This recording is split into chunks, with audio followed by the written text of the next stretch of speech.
Have you ever noticed something strange about Russian children? A 4-year-old ties her own scarf. A 6-year-old walks confidently beside adults, not demanding attention. A child falls, and instead of panic, the parent simply says, "Try again." To many Western parents, it looks almost unbelievable. But here's the surprising part. Russian kids aren't raised through fear or harsh discipline. In fact, many Russian families believe independence is one of the deepest forms of love. The secret lies in a parenting philosophy called vоспитание, a method focused on building capability, emotional strength, and self-trust from an early age. And today, you'll learn why Russian children become independent so young, and how you can adapt these methods in a warm, healthy, modern way without becoming a strict parent. To understand why Russian children become independent so early, you first have to understand the culture behind it. In Russia, parenting has historically been shaped by long winters, shared family living, economic hardship, and strong community values. Children weren't seen as fragile little beings who needed constant entertainment. They were viewed as future adults, capable, resilient, and important contributors to family life. That's where the word vоспитание comes in. It roughly translates to upbringing with character formation, not just raising a child, shaping who they become. And that difference matters. In many Western countries today, parenting often revolves around protecting a child's feelings, boosting self-esteem, and keeping them constantly engaged. Russian parenting tends to focus more on preparing the child for real life, teaching patience, responsibility, and emotional control early on. Not through punishment, through expectation. For example, a Russian grandmother may calmly expect a 5-year-old to carry groceries upstairs or help prepare soup for the family. Not because the adults are lazy, because participation builds confidence. And interestingly, modern psychology supports much of this. Researchers studying childhood development consistently find that children who are given age-appropriate responsibility develop stronger emotional regulation, executive functioning, and long-term confidence. But here's the important part. This doesn't mean copying Russian culture exactly. Russian methods developed in a very different climate, history, and social environment. The real lesson isn't be tougher. It's this. Children often become capable when we stop assuming they are incapable. And once you see that shift, everything changes. One of the biggest differences in Russian parenting is this. Russian parents often expect children to do difficult things earlier than Western parents do. Not perfectly, but independently. A Russian toddler may put on their own winter clothes at age 3. A 6-year-old may walk the family dog. A child who spills juice isn't immediately rescued. They're handed a towel. Why? Because independence is treated like a muscle. The earlier it's exercised, the stronger it becomes. And science supports this idea. Studies on childhood autonomy show that children build confidence faster when they experience manageable challenges they solve themselves. Every small success teaches the brain, I can handle this. But here's what most parents get wrong. They think helping children constantly makes them feel loved. Sometimes it actually teaches dependence. Russian parents are often more comfortable with discomfort. They pause before stepping in. They tolerate frustration longer. Not because they're cold, because they believe struggle is part of growth. Meanwhile, many Western parents unintentionally over-assist. We tie the shoes, pack the backpack, fix the homework mistake, answer every problem immediately. And slowly, the child stops trusting themselves. That's the hidden cost. The Russian approach says, stay emotionally supportive, but reduce unnecessary rescue. A subtle difference, a powerful one. Now here's the concept that surprises most people. In Russia, there's a traditional idea called zakal. It roughly means gradual hardening, or building resilience through controlled exposure. Now, before you imagine children standing barefoot in snow, relax. Modern families adapt this carefully and safely. The deeper philosophy is what matters. Russian culture has long believed that small physical challenges help children become emotionally stronger too. So instead of avoiding discomfort completely, parents expose children to manageable stress. Walking outside in cold weather, playing outdoors for long periods, learning patience instead of instant gratification, recovering calmly after failure. And interestingly, modern psychology calls this stress inoculation. Research suggests that children who experience moderate, manageable challenges often develop better emotional regulation later in life. They learn that discomfort is temporary, not dangerous. But here's the key. Russian parenting traditionally balances challenge with emotional stability. The adult stays calm, predictable, grounded. The message becomes, you can handle hard things. And I believe in you. Not. You're alone. That distinction changes everything.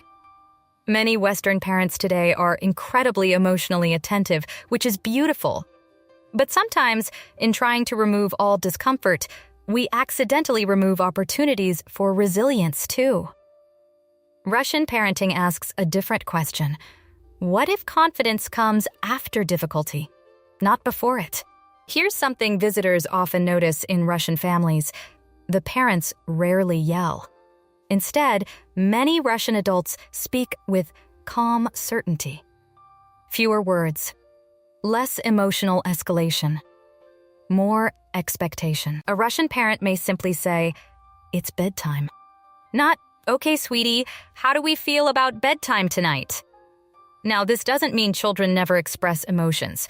Russian families can actually be deeply affectionate and emotionally close, but adults are generally expected to remain the emotional anchor. And neuroscience explains why this matters. Children regulate emotions by borrowing calm from adults. When the parent becomes chaotic, loud, or reactive, the child's nervous system escalates too. This is why Russian parenting traditionally values emotional steadiness. Not dominance, not fear, steadiness. Many Russian parents believe too much negotiation weakens boundaries and creates anxiety. Children feel safer when adults communicate clear expectations calmly and consistently. Here's what's counterintuitive. Strictness isn't what creates security. Predictability does. And this is where many exhausted parents feel relief. You don't need to control your child constantly. You just need to communicate with calm confidence. Because children often rise to the emotional tone we repeatedly model. And when independence, resilience, and calm structure work together, children begin to believe something powerful: I'm capable. Starting today, give your child one task they complete completely on their own. Not perfectly, independently. For toddlers, that might mean putting toys away or carrying their plate to the sink. For ages 5 to 7, maybe packing their school bag. For older children, preparing a simple breakfast or organizing homework without reminders. The key is resisting the urge to fix the process.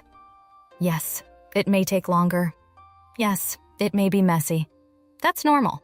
Russian parents often prioritize long-term capability over short-term convenience. And honestly, that mindset shift changes everything. If your child struggles, pause before helping. Give encouragement first. You're figuring it out. Within a few weeks, many children begin volunteering responsibility because competence feels good. Another powerful shift is this: stop solving every emotional discomfort immediately. When children feel frustrated, bored, embarrassed, or disappointed, many parents rush to remove the feeling instantly. Russian parenting takes a calmer approach.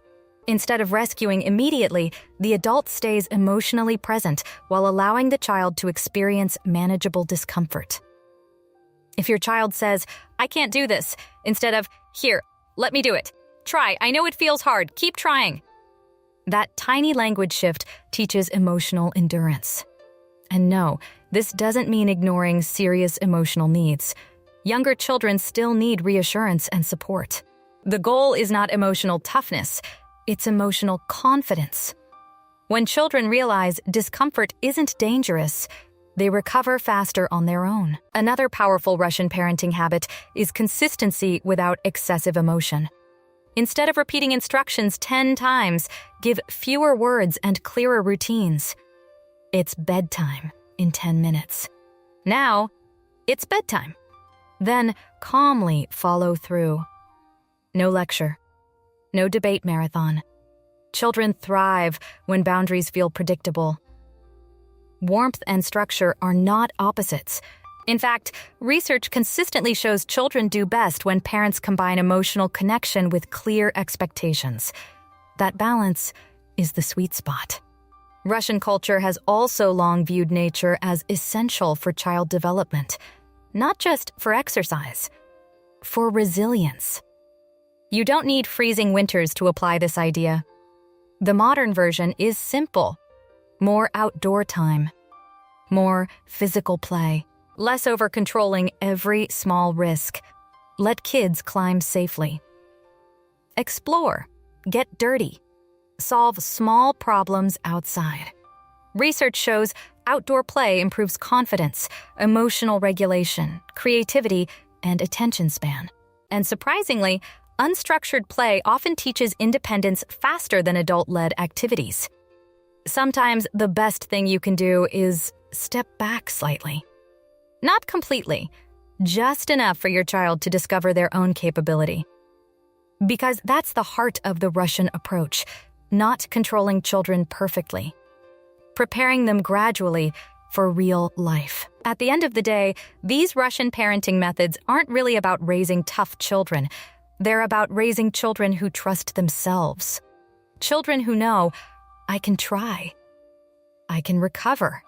I can contribute. And maybe that's the deeper lesson many parents are searching for right now. Not perfection.